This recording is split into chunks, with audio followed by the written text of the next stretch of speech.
कभी नोटिस किया है, लोग बोलते कुछ और है और चूज़ कुछ और करते हैं। और ये सिर्फ शॉपिंग में नहीं होता, लाइफ के ऑलमोस्ट हर डिसीजन में होता है। सपोज तुम और तुम्हारा दोस्त मॉल में गए, दोनों को शूज़ लेने हैं। तुम्हारा फ्रेंड पूरा टाइम बोल रहा है भाई मुझे बस कंफर्ट चाहिए, ब्रांड से मुझे फ़र्क नहीं पड़ता। फिर 20 मिनट बाद वही बंदा एक एक्सपेंसिव ब्रांडेड स्नीकर ट्राई करता है, मिरर के सामने खुद को देखता है, थोड़ा स्माइल करता है और बोलता है यार इसका फील अलग है।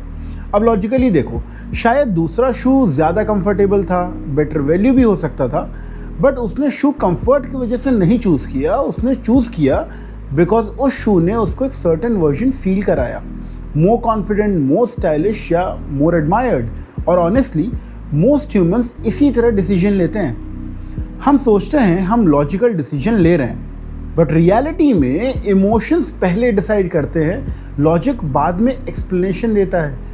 और ये बात बिजनेसेस समझ नहीं पाते, इसीलिए वो कस्टमर से पूछते रहते हैं आपको क्या चाहिए। कस्टमर बोलता है अफोर्डेबल प्राइसिंग दे दो, बेस्ट क्वालिटी दे दो, या एक सिंपलिस्टिक एक्सपीरियंस दे दो। बट जब एक्चुअल डिसीजन का मूवमेंट आता है, ब्रेन कुछ और इवेल्युएट कर रहा होता है। ये मुझे कैसा फील करा रहा है, ये प्रोडक्ट मेरे बारे में क्या पोर्ट्रे करेगा, इससे मेरी आइडेंटिटी कौन सी रीइंफोर्स होगी, क्या ये सोशली सेफ लग रहा है। 1977 में दो रिसर्चर्स रिचर्ड नेस्बिट और टिमोथी विल्सन ने एक फैसिनेटिंग रिसर्च पब्लिश की थी, telling more than we can know. Research का कोर आइडिया था हम लोग अपने डिसीजंस को एक्सप्लेन करने में अच्छे हैं, लेकिन एक्यूरेटली समझाने में नहीं। मतलब ब्रेन पहले सबकॉन्शियस और इमोशन लेवल पे डिसीजन लेता है, उसके बाद कॉन्शियस माइंड उस डिसीजन को लॉजिकल स्टोरी दे देता है। और इसीलिए लोग जेन्युइनली बिलीव करते हैं कि उन्होंने रेशनल डिसीजन लिया है, even when emotions was silently driving most of it. इसीलिए लग्जरी ब्रांड से प्रोडक्ट नहीं बेचते, वो आइडेंटिटी बेचते हैं। जिम ब्रांड से फिटनेस नहीं बेचते, वो ट्रांसफॉर्मेशन बेचते हैं।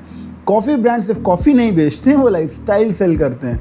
और सोशल मीडिया पे लोग सिर्फ कंटेंट कंज्यूम नहीं करते, वो अपनी आइडेंटिटी रीइंफोर्स करते हैं।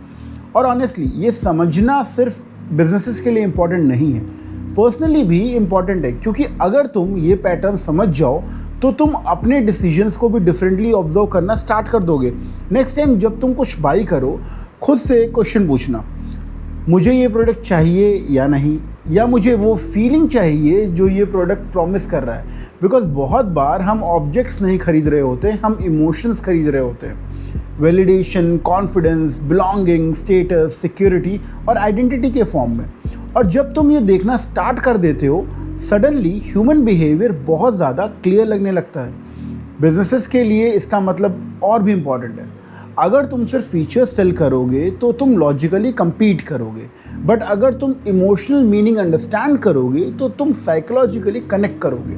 और लॉन्ग टर्म में ह्यूमंस प्रोडक्ट याद नहीं रखते, हम फीलिंग्स याद रखते हैं।